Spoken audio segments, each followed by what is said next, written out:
Hello, fellow Movie Crusaders, and welcome to our latest episode of the Weekly Crusaders. My name is Sean Waskrug. With me, as always, is Brian Michaels. And today we're going to be talking about movies that came out from February 26th to March 4th. Yes, I know we're past the 4th, but like I said in my career review, Brian and I have busy lives right now, and it's hard to shoot. So we try to find time while we can, because Brian's a selfish asshole who won't quit his job. Sean, I don't see you quitting yours either. and you're the one who's like, oh, I got to get up early in the morning. I can't record tonight. And Brian's like, I got to work late. We literally had this argument earlier off here. He's like, you just need to quit your job. I was like, you need to quit your job. We both have vacations coming up. Maybe we'll try and just like we both have vacations coming up, so we'll probably try to do our best then. Let's put it this way. You guys have like 250,000 people start joining this thing and watching this, and then make good money off this. And then we'll see where we go. Brian still won't quit. He's got a wife. You ain't quitting to be a YouTube person. I don't have that kind of option. No. Anyway, we are talking about two movies today. Both. Yours is probably more indie comedy because, like I said, I never heard of it until you picked it. Mine was right in that of the time where people didn't get so fucking offended and could actually do sexual rom-coms and be funny. But which we're gonna start with mine first. This is a movie that because I totally forgot to pull up the box office thing while we were talking. This is a movie that I remember fondly as, I don't know, just made me laugh a lot. Now, I mean, is it up there with like your American Pies and stuff? No, but I really enjoyed this, and that is 2002's 40 Days and 40 Nights. 40 Days and 40 Nights came out March 1st, 2002, had a budget of $17 million, had a weekend opening of $12.23 million. It was number 2, its opening weekend, which was its highest ranking. It had a finished box office of $95.15 million, $37.95 million domestic, and $57.2 million international. Your main plot for this is you've got the character of Matt, played by, at the time, teen heartthrob Josh Hartnett. I wouldn't call him a teen. He was basically in his 20s. But Matt is going through a very, very hard breakup after breaking up with the love of his life. Where the hell is Vanessa Shaw's name? Shannon Sossaman? Oh no, the girlfriend. No, Vanessa Shaw is the actress. I can't remember. She was Nicole. Yeah, it was Nicole.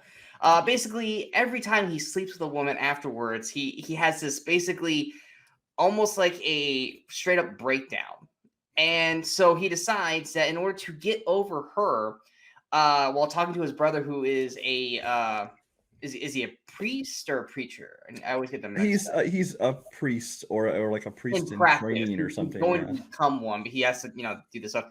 That he's going to give up all forms of sex for Lent. So no kissing, no touching, anything like that.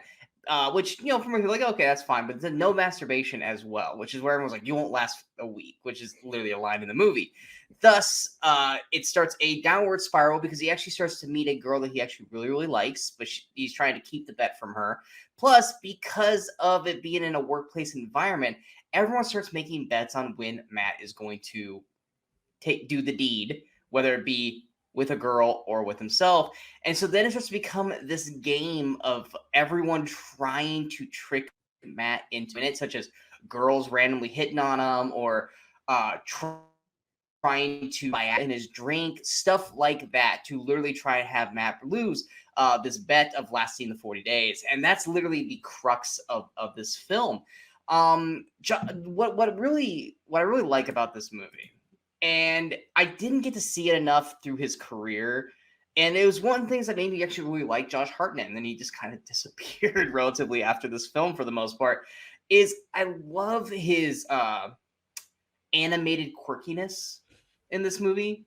He's very it's not physical comedy, but it's more like he has that kind of almost Ryan Reynolds-esque charm in this, where he has these facial reactions to dialogue, or he has like there's this one part that I love. It's when the two girls are both trying to basically hit on him, and his hands are full, and they're like, why do you keep saying we? Like, oh, fuck. and she's like, he used to be cute, but now he's kind of squirrely, and he does like this thing. There's so many like little moments, like especially in the very, very first scene after, or not the first scene, but it's like when he fakes the orgasm. Just a great scene. And he tries to throw the condom out the window and it gets stuck and he does the little jump. Like, shit. I love his little overly over the top animated stuff in this. His lines of dialogue is pretty great too. How's it going to me? I almost fucked an outlet today. It's just this movie just has so many funny little moments. Now, are there stupid characters? Are there written poorly characters? Yes, it's still 2000s comedy. It's very niche of that time frame. Or I mean, it's always niche, but it's very prominent in the 2000s comedies, especially the sex comedies. Some written side characters that really don't. The movie could have been stronger without them.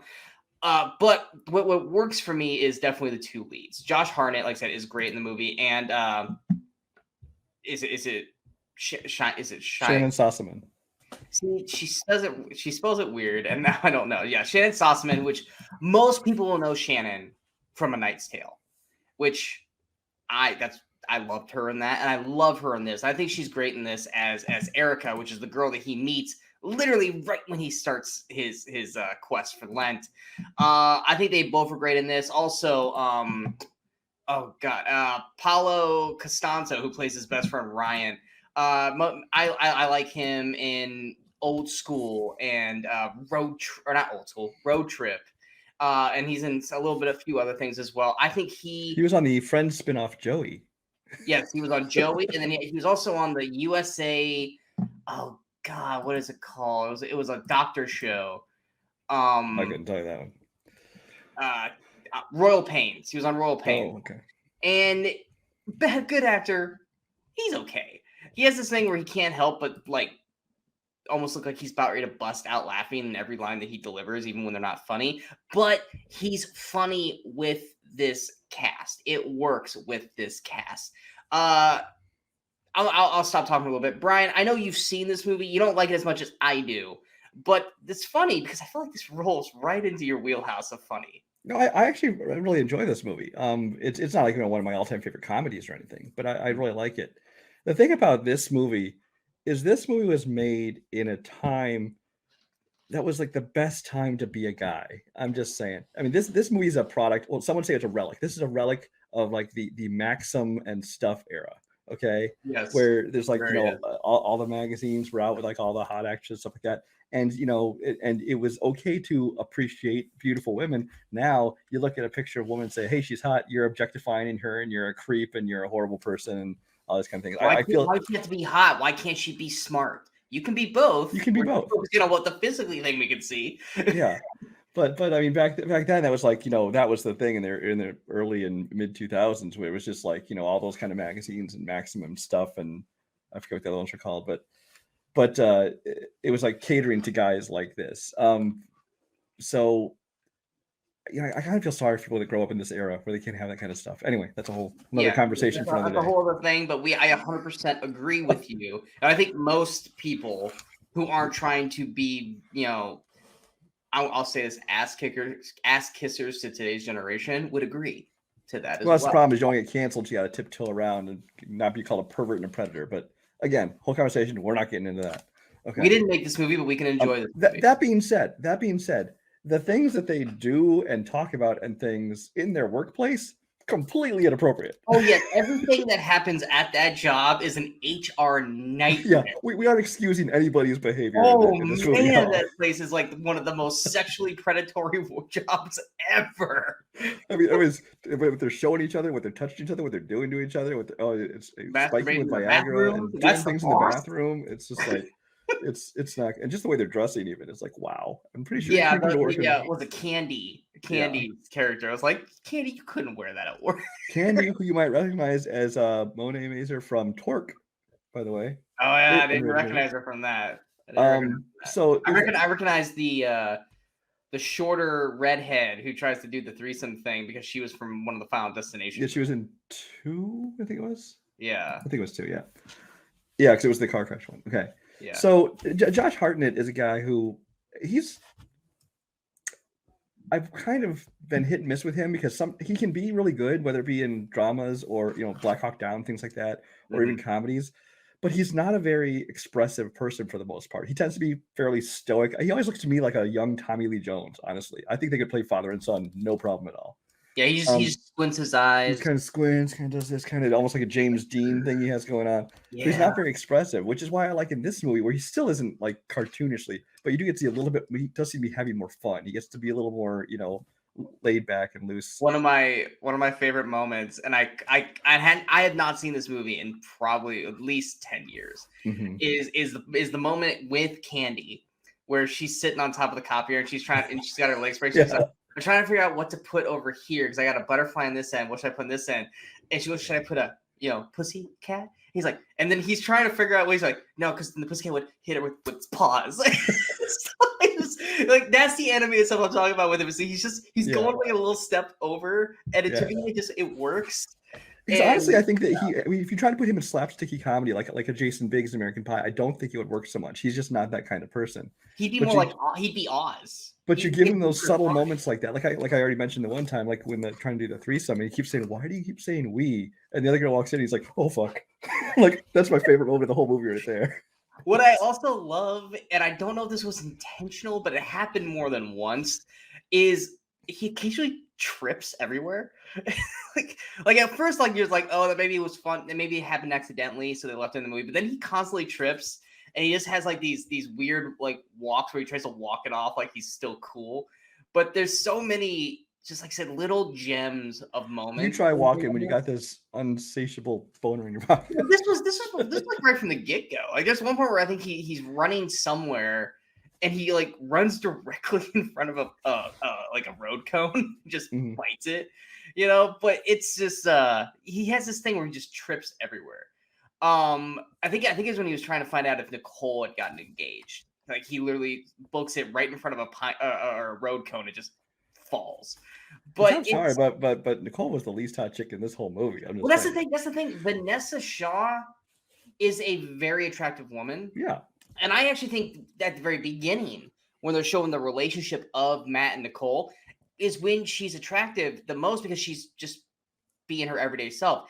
But then, like, after the breakup, they constantly are putting her in this, like, overly made up glow. And she actually looks less attractive. I know how bad Brian and I are talking about attractiveness on a woman. She's a gorgeous woman. She really is. I don't know if they're trying to make her not overtly attractive because they're trying to make you not want him to be with her in those moments, but she's such an unlikable character that you shouldn't anyway. But one thing is for sure is Shannon is breathtaking. And she's one of those girls that can literally do anything, like with her hair, wear whatever the hell she wants, and it just works for her. It worked for her in Knight's Tale 2 as well, and it works for her in this. And she's another actress, much like Hartnett. Now, Hartnett you'll still see in some big things here and there. Shannon just kind of dropped off the map. Like, she does stuff, but she doesn't do anything that, like, is noticeable. Like, Knight's Tale and this are probably her two most prominent roles, would you say? Yeah, I think so. I mean, she's shown up in other things like Kiss Kiss Bang Bang, a couple other movies like that, but not in major roles, not in like starring roles or anything like that. Yeah, like she'll pop up in like the occasional show. But even Josh Hartnett, I mean, he's shown up recently in supporting roles and relatively small ones. And like I just saw Operation Fortune. He just came out in Operation Fortune, and then I think before that, I mean, I think was he in the Guy Ritchie movie? Wrath of Man. He was in Wrath of Man. You know what killed him was Hollywood Homicide. That should have killed everybody. Well, yeah, because I mean, honestly, if you look at his thing, like he had Pearl Harbor, he had all this stuff, and then after Hollywood Homicide, which in his defense, that should have worked. It was him and Harrison Ford, because like he had that thing in the early 2000s. He had Pearl Harbor, he had which is what it was, Black Hawk Down, 40 Days, 40 Nights, and then he did Homicide, and then after that, like he had that small moment in Sin City. Lucky Number 11, Black Dahlia, and for 30 Days of Night. And then after that, he disappeared. Now, for all we know, it might have been his choice. Maybe he's one of those guys that pulled away from Hollywood. I don't know. I don't know his story. He was acting, but he went straight to like the straight to DVD route after 30 Days. Well, hopefully he's pulling out of that now. I hope so, because I actually do like the guy. He has good abilities here. It's kind of like he kind of almost went like the Brendan Fraser route, the 2000s. Like he was a hot commodity. He didn't go full on action, but then he just kind of started doing bad picks, bad choices. And then when he pops up now, you're like, oh, Josh Hartnett. I haven't seen Josh Hartnett forever. But yeah, like with this comedy, like I say, I love how they kept finding different ways to make the same joke work. Because there's movies like that where like this is the main joke. This is the joke that you're gonna ride the whole rest of the way, and that joke can get very, very tiring. Or it's like, okay, you're not being inventive. You're not changing up the formula enough. This movie does enough to change the formula up to keep it being funny throughout. And then when it feels like it's hitting a dull point, it does something different to basically change your mindset, and then it goes back and hits you back with the funny jokes. Mainly like when it got to like the last like 24 hours for him. That was him going. Well, the director of this, Michael Lehman, he's actually done a lot of comedies. He did this. He's best known for Heathers, probably. He did Airheads. I love Hudson Hawk. I like. It gets a little too silly at some points, but I like Hudson Hawk. Truth About Cats and Dogs, I think he did. But so I've liked a lot of movies he's done. This is actually the last major thing I think he did. He hasn't really done much since then. But so I like the director. I like the star. Even the supporting cast throughout. I mean, like the Paulo Costanzo, I think. I don't blame him for it, but he's just totally like the stereotypical, horny 100%. best friend. He's just playing like a role. You can just like it's just like they. Well, that's what he plays. 12 other characters. That's his shtick. Even in Road Trip, he's the same character. Every movie that I've seen him in, he always plays that type, and it's probably because that's probably what he's like in real life. So it's like, hey, man, just play yourself and do that. Because every time I've seen him in something, that is what he is. Even in Royal Pains, which went on for like 6 years, he basically is playing that archetype of a character. He doesn't really do a whole much more, but hey, it works for him. It's just, his acting is very one note. It's more, can the dialogue that is given to him mesh well with the way his acting? Because his acting ability is very limited. But with the right dialogue, he can be funny. Yeah, I think the only person in here that I didn't like, or I wouldn't even say didn't like, but didn't think she fit completely, was Maggie Gyllenhaal. She seemed like, the way she was dressing and stuff, she seemed like she was trying to play like 10 years younger than she was. Well, Maggie Gyllenhaal wasn't a thing yet. This was also around the same year when Secretary came out with Spader, which was kind of her, I wouldn't necessarily say star-making role, but that was the first movie I was like, oh, Jake's got a sister, and she acts too. And then after that is kind of when, she started to kind of get paid attention to. So I think this is one of those, like, kind of like when you saw Catherine Hahn in random rom-coms in the early 2000s, where you're just like, oh, she's the best friend. Same thing with Judy Greer.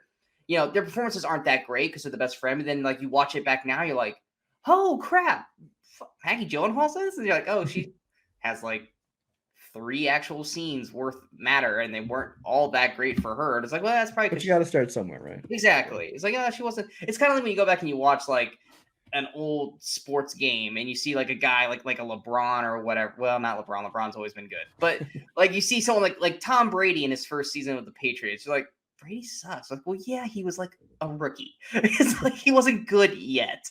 Like, come on. Like he had to get some seasons under him before he became relevant.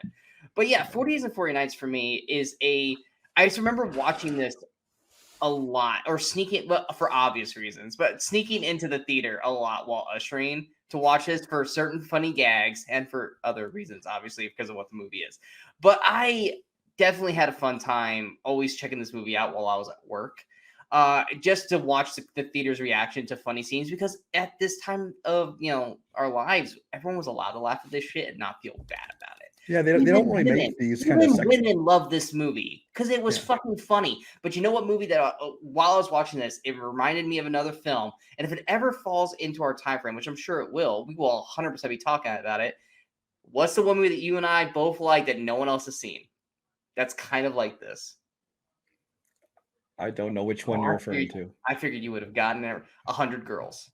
Oh, that one, yes.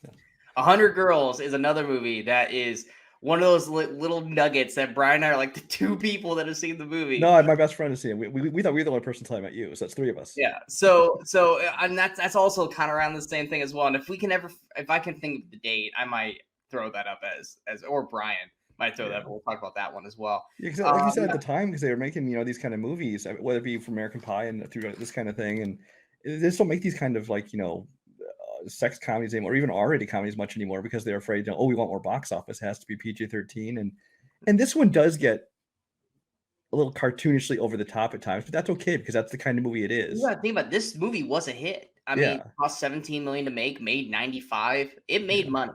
I will say in one of the early seasons when he first decides to take his vow or whatever, and he starts like putting everything away. It's like, first of all, I mean, I've lived with other guys. We don't just leave porn laying all over. No, but his roommate would. But it was like he had a bookshelf full of the videos and the magazines laying out, and he puts away the vegetable oil. I'm like, ooh, what are you doing? I think that was more find anything that could technically be used as lube. But I do love the one line with his, oh god, is it Ryan? Yeah, it's Ryan. Where Ryan's like, dude, I've been looking for Temple of Poon for an hour. That's a long time to be looking for porn, man. What the hell? Which again makes this movie such a product of its time. It's like, who uses videos and stuff? You have the internet. You got to remember, 2000 was it? 2000? That's what I'm saying. It's a product of its time. 40-year-old virgin, and you had the Paul Rudd. Take my big box of porn, Andy. But yeah, it's or if you have to resort to just taking Mrs. Butterworth bottle and molesting it. He's like, okay. I don't think Mr. Butterworth would appreciate that. Exactly. So if you guys want to watch a good old sex comedy from the early 2000s when comedies were gold, definitely check out 40s 49s. Or if you guys want to see Josh Hartnett actually be funny, you should check this out. You definitely won't be disappointed. Going to Brian's pick is an independent comedy that I had never heard of until Brian posted it up for this, which is shocking because the cast I like. So for me to not know this movie existed was really shocking for me once I started to watch this film, and that is 2017's Table 19. Table 19 came out March 3rd, 2017, had a budget of $5 million, had a weekend opening of 1.6 million, which was number 17th its opening weekend, and had finished box office of 5.04 million, 3.61 million domestic, and 1.43 international. Take it away, Brad. Yeah, so Table 19 is for 2017. That basically the storyline. Eloise is just Anna Kendrick's character, having been relieved of maid of honor duties after being unceremoniously dumped by the best man via text, decides to attend the wedding anyway, only to find herself seated with 5 fellow unwanted guests at the dreaded Table 19.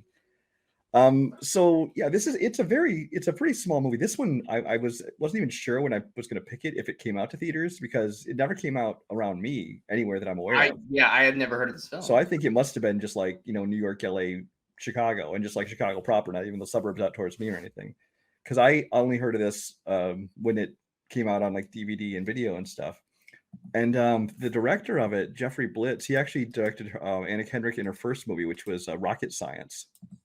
And so he hasn't really done a whole lot else since then. So I didn't really know what to expect from it. But then I watched this movie and I just loved this movie beginning to end. I mean, besides just the fact that it's very funny because especially we get this cast of people together, but also it seemed a movie that was like a romantic, I guess you could call it a romantic comedy. But it kind of subverts a lot of expectations for me, which, I mean, obviously going into spoilers here. It does, because every time I thought it was going to go one way, it 100% didn't, or it was going to, and then didn't work out that way. So I will 100% agree with you on that. Every time I thought I knew where it was going to go, it did not. Yeah, because it's also produced by Sean Levy. It's written by the Duplasses, so I mean, it has a good pedigree behind it. The cast, I mean, you have Anna Kendrick, you have Craig Robinson, Lisa Kudrow, Stephen Merchant, Tony Revolori, Wyatt Russell, Amanda Crew. It's a couple other people I know, but you probably haven't heard of. But it's just it's a great kind of eclectic cast of people to get together. Wyatt Russell plays the best man of the wedding, who dumped her apparently via text. And there's more to that as well. There's more to it. Are we talking spoilers? I don't know. I guess we just talk spoilers. Doesn't matter. But I guess we're going to have to because there's this whole thing where he dumps her. Hold on. Before we do spoil it. Okay.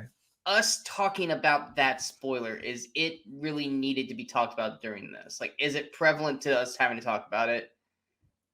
That specific, because we probably could get through this without bringing that up and not spoil that, at least for that part. Well, I kind of want to talk about how the movie ends. I kind of have to spoil things. Okay, go ahead. It's your movie. I was going to try to say, it was like, if we can talk about it without bringing that up, we can do it. Even spoiled, people should go watch this movie anyway. But he basically broke up with her because he always felt inadequate. He felt he was never good enough for kind of thing. Then he finds out that she was pregnant, or she is pregnant, And so it becomes a thing. And by the end of the movie, you realize that Wyatt Russell's not a bad guy at all. I mean, he actually was worried about he wasn't good enough for her, and then she ends up taking him back. And he very, very easily could have made him the cartoonish, the boyfriend who dumped her, and now she's here at the wedding, and he's with it. They started off doing that. Yeah, and he's there on a date already with a new woman, Amanda Crew, who I love Amanda Crew, which is why I hated like rooting against her in this movie. But every time she was on screen, she was such a bitch. So she played the bitch very well, yes. But I like her a lot, so I kind of didn't like seeing her like that. But then every other character has like their own little side story, because the whole crux of the movie is that these are the people at table 19, which is like the farthest back corner table. The table that I believe she describes it as the table that should have known better than the RSVP to come and should have just sent a wedding gift. They don't matter table or something. Yeah, they could disappear and nobody would notice, kind of thing. It's like people who are like work cousins or distant relatives, or like June Squibb plays like the nanny, the bride's first nanny from back when she was a kid, and she was only brought there to like get back at or to try and match up with the grooms whose nanny was there. And then there's her who she at the beginning of the movie she's staring at the RSVP. And she checks yes and scribbles out and checks no, and then she sets it on fire, and then she puts out the fire. And so they're like, is she coming? We don't know if she's coming or not. So they just put her at this back table, and she ends up there with this hodgepodge group of characters. And everybody, like I said, has their own little backstory, which they kind of get into throughout the movie. But it's such a great chemistry between the group. It's a great chemistry between Anna Kendrick and Wyatt Russell. I think they do a great job. I love the 80s cover band, wedding band soundtrack to this movie.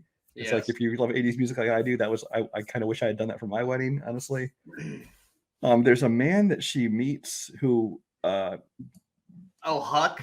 Yeah, she meets this guy who you think is going to be like the new romantic interest of the movie. It's like Wyatt Russell's the bad guy, right? So she meets this new guy, like, oh, here's her love interest of the movie, who looks like the lost Hemsworth brother to me, honestly. Well, yeah, because he's got the Australian accent and everything. He has the same kind of look to it, except he has dark hair. Because even I, after the first couple seasons, I'm like, okay, who is this guy, and how do I not recognize? I was like, oh, he really is a nobody.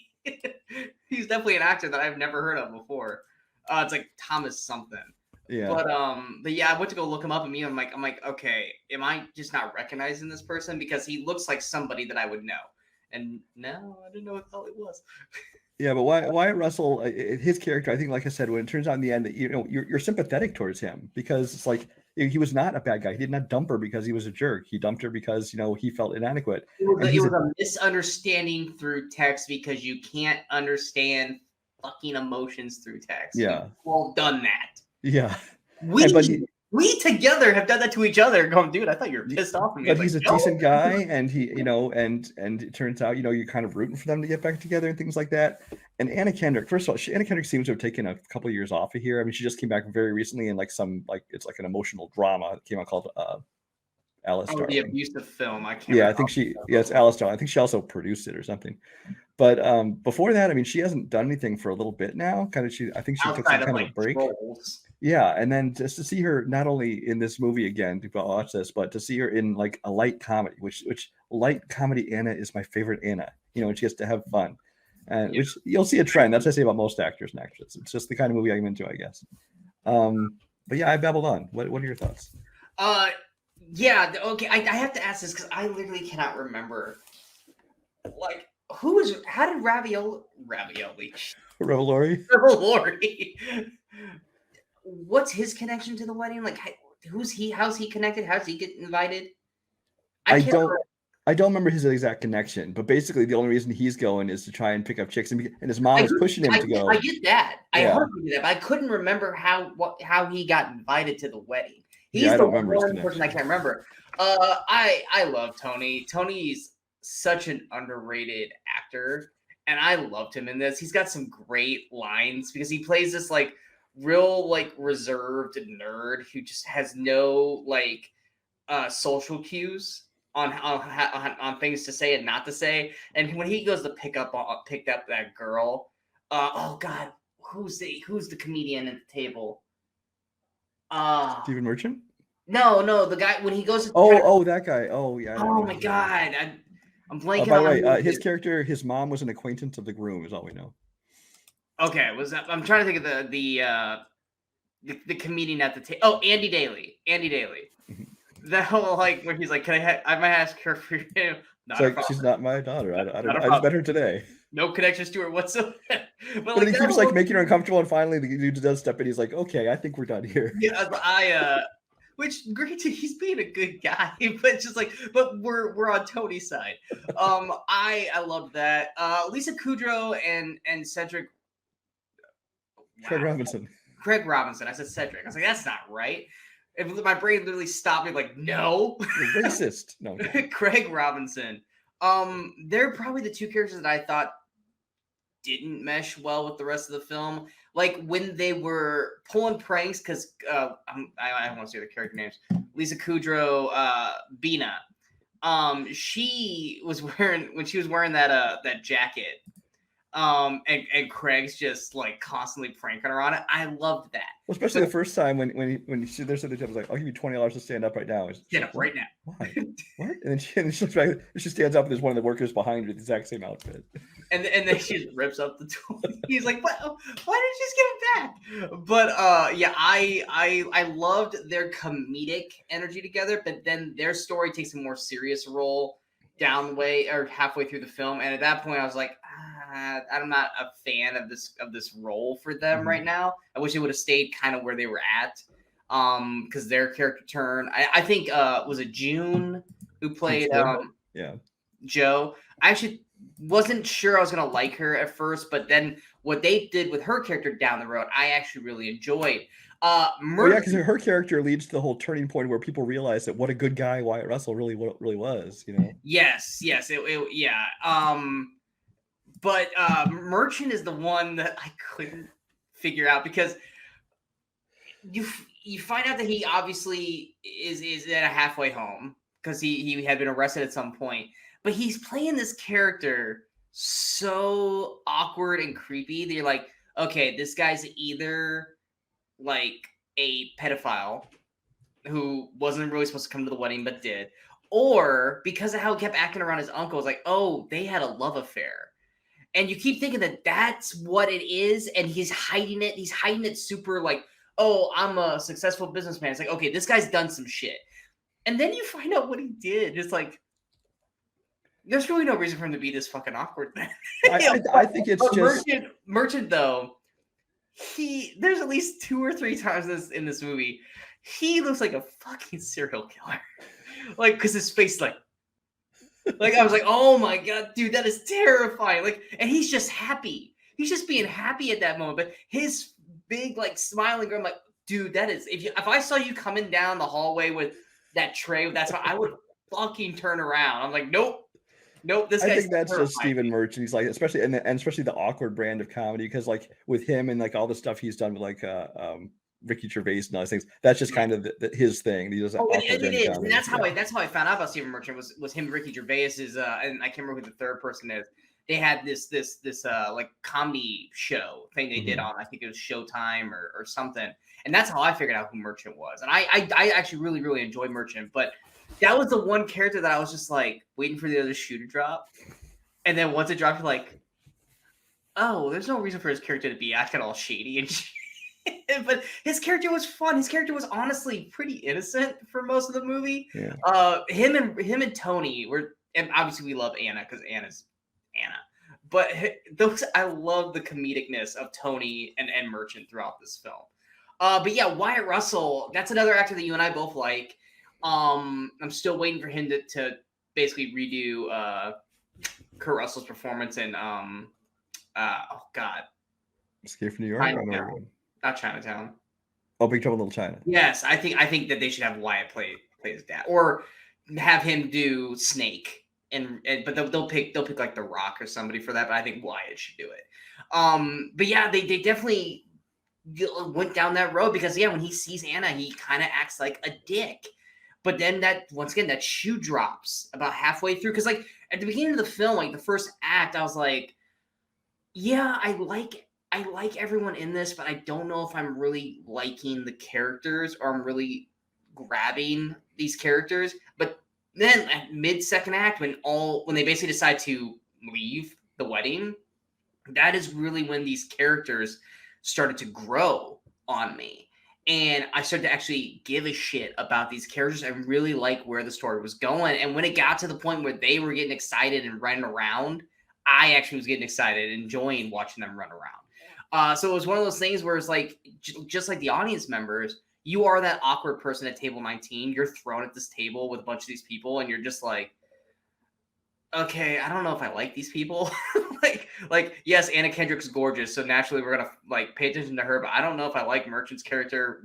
Revelori is basically playing this weird virgin kid, and then you got Craig and Lisa playing this thing, and then Joe's character is just annoying as shit until we finally. Well, that's the funny thing is for anybody who's ever like been to weddings, you can totally identify with all this, because especially when Anna gives like the breakdown of all the different tables of this table's that, this is work friends, this is this one, all the different tables thing, and here's our table, and there's that point where like everybody at the table is in denial of like, no, we're not the loser table, we're not the outcast table. Yeah, and they look around and like, oh shit, we are. We totally are. And like, because Anna, she's deflecting a lot. But I mean, yeah, she totally kind of plays it off like a bitch in the first act until once again we find out more. This whole movie lives and dies off of the other shoe dropping. And when the other shoe drops, you are going to grab a hold of these characters a lot more. You're going to care about these characters a lot more. Now, for me, all of those shoe drops worked except for Lisa and Craig. Those are the only two where I was like, I kind of wish we kept the same energy that they had from the beginning, where everyone else, I think it helped elevate their characters to the next level. And I enjoyed the ride that we went through this wedding that for some reason never ended. Because I'm sorry, when the bride and groom fucking leave, that's the end of the fucking wedding. When they go back into the freaking rehearsal hall, the band's still going. There's like one person like at a table. I've seen plenty of receptions go on well after the bride and groom leave. They're like, just keep the party going, and like, we paid for this hall for 2 hours. We're staying for another 2 hours. It was like there's no one else there, and it's like, why is this thing still going on? Like, I would have gone home at that point, like most of the people. But yeah, no, this was actually one of those surprising films. Like I remember like I said, the first 20 minutes of it, I'm like, Brian picked more shit again. What's that? You're like, Brian picked me another shitty movie you're watching. I was like, I don't want to. I like everyone in this, but man, I don't know if Brian realized what movie he picked. And then halfway through, I'm like, no, Brian knew exactly. Honestly, that's the way I watched the movie originally, because I heard it was coming out. I saw the cast. I'm like, I want to see this, but I knew it was like an indie kind of film from like, I mean, it's not like a micro budget thing, but it's an independent film. It's not a big major studio release. The director had only really done these very small films. And especially because Anna Kendrick had worked with some of these people, like the Joe Swanbergs in this, what they call mumblecore, like the some of these like independent films, which are just very talky and boring and depressing and dreary. And so I'm watching this movie going, please don't be one of these. Please don't be one of these. Because I didn't know much about it going in. And so I'm watching it. And like you, I kind of, as we went, I'm like, oh, okay, I am really liking this. And this is very well, to me, could have been a big studio release, because this is honestly, as far as like the wedding comedy genre goes, this is probably up there as one of my favorites. Can we also say the fact that this was probably one of the worst put together weddings? Like, this wedding was shit. First off, the cake. That they were able to pass that off and no one knew, or that the cake lasted that long into the night and no one tried to do the cake. I don't know if I buy that. But just like they had everyone's toast was horrifically bad. They had the karaoke thing, which just was torturous. Like every time you went back to the wedding, it was worse. I wish I could say that these things were just outlandishly comedy, but I've seen plenty of weddings with really bad shit like that going on, and you're like, oh. Because everything about the wedding was cringy as shit, to the point I was like, can we not go back to the wedding, please? Because I'm liking what they're doing over here. Also, the mystery character of the dog that just randomly shows up, because it's not Joe's dog, because she never once acknowledges that's her dog. It's just a random dog in her fucking hotel room. No, it's her dog. I don't know. They never ever say it's her dog. They just go, there's a dog in your bathroom. And yeah, well, because she left it in there. She's like, oh, okay, it's my dog. It's like that dog. Because it looked like that dog went with Craig and Lisa. Like it doesn't even acknowledge Joe throughout the entire movie. It stays with like Craig and Lisa the entire time. Yeah, not her dog. And but, like at the end of the movie, I was like, my brain forgot about the one thing about Joe, which I'll keep off this for. We'll save some semblance of spoilers. And at the very end, like, and it's like, are we forgetting any of it? I'm like, Joe, you're forgetting Joe. It was like, Oh wait, okay, that explains that. All right, I get it now. Like the whole time when they're going back and they're hitting everyone up, I'm like, they totally forgot about Joe. I was like, Yeah. that's fucked up. Kind of But in thing. the end, I mean, this is a movie I really enjoy. I think it's got some great, comedic moments, but also has like a lot of like really kind of sweet, touching moments and character moments. And this is one of those movies that kind of the reason this kind of show, our show exists, is that we want to take some of these. I mean, we obviously talk about movies people know, but Yeah, there's sometimes I want to throw one out there. It's like, hey, more people need to watch this movie because it's good and you need to give it a chance if you haven't already heard of it. this is definitely a movie that knows its cast and Mhm. utilizes their best features. Anna Kendrick, best feature, can play off a bitch, but also can play off incredibly sincere. And her charm of the way she talks and the way she does her comedy works well. Tony Revolori, he can either come off like an egotistical douche, like in Spider-Man, or he can kind of come off like little like almost like a mouse, but has all this character, much like in Grand Budapest Hotel. Craig Robinson, everyone knows who Craig Robinson is. He plays 100% that character. Lisa Kudrow, you know her character. She 100% plays that character. Stephen Merchant, lanky, creepy, but funny. He plays that character. This film uses all of their cast to their peak potential of what they're great at. Almost like trying to put together the best table at a wedding. You have all of these items that singularly alone don't work well, but together at a table they will all mix perfectly well together. And then you got stuff like Wyatt Russell and Amanda Crew sprinkled all around. But yeah, I actually thought this movie was actually really fun and charming for an indie comedy. It was one of those that, like, had I seen a trailer for it, would this have been a movie I probably would have checked out in 2017? Probably, because we talked about this last week with Game Night. It wasn't that many comedies out in theaters anymore. So I definitely probably would have checked this movie out because of Anna Kendrick and the cast behind it. So yeah, I actually really enjoyed it. Well, I'm glad that I landed on this one after I changed my movie 5 times. So. Yeah, because you did change your movie a few times this week. I always checked though. I made sure you didn't already watch it. If you already watched it, I wouldn't have changed it. But I'm like, wait, I think I changed it again. What were you originally gonna pick? I'm gonna pull it up here real quick. I don't have my list here anymore. I'm pulling the list up right now.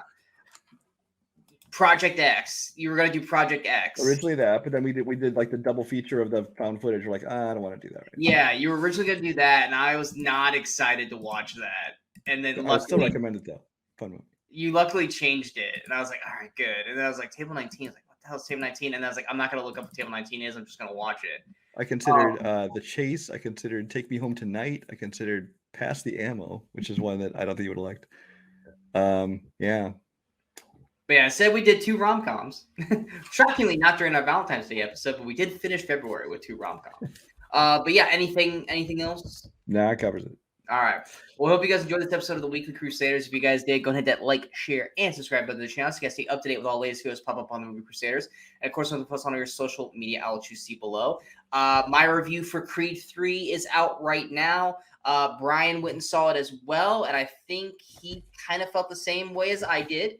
I don't know if you actually watched my review or not, but I have not watched your whole review yet. No. Yeah, because he doesn't contribute to the channel. But I think I liked it a little bit more than him because I gave it 4.5 stars. You gave it 4 stars, but still, we were both in agreement. The first real, actually good movie of 2023. Go check out Creed 3. This week, Scream 6 and 65 both come out this week. We will both be watching those. Maybe Brian will join us for the Scream 6 review, maybe, because we both had strong opinions of Scream 5 when it came out last year. 65, I'll probably just do my review for that. Also, Woody Harrelson's Champions. I honestly don't have any. As much as I love Woody, I really don't care to see this movie. Unless it gets some really stellar reviews, I probably won't check it out. I can't remember if there's anything else that comes out this week, movie-wise. I'm trying to think of I don't think so. I don't think anything streaming comes out this week. We also will have probably won't come out until next week, but our next episode for the Weekly Crusaders will come out because we are busy the whole rest of this week. So the chances of us shooting this week for that's probably not going to happen. But little glimpses into next week's choices. Brian's is a oh god, I had a way to describe this, and then I was like, no, that's a stupid way to describe it. Trashy teen drama? I don't know. Tragic teen drama. I said trashy. And mine is a redemption. Hopefully, a redemption is a movie that I didn't think was that bad, but has been the butt of so many box office flop jokes when it came out. And I don't blame the movie. I blame the studios who butchered this film before it even had a chance to show that it had anything. I'm going to rewatch this in hopes that I was right when I watched it the first time. This movie does not deserve all the hate. But you know what? I can watch it and go, oh, yeah, this movie really is bad. So we'll see what happens there. Those are our choices. Also, Cinemasochism. Now it'll be coming out here. Like I said, probably not this week. It's probably going to be next week just because of our schedules not working well with us this week. We got plenty of videos coming out here. But we will have an Oscar show. Yes.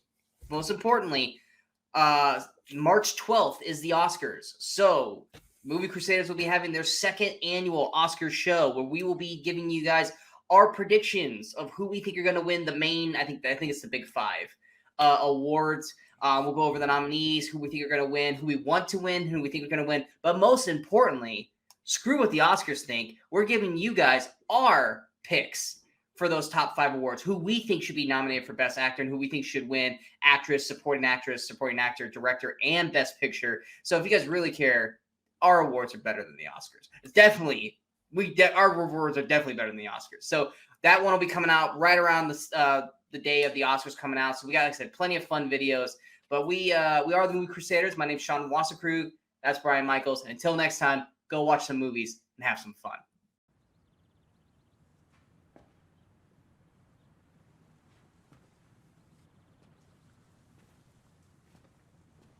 You're still here. It's over. Go home.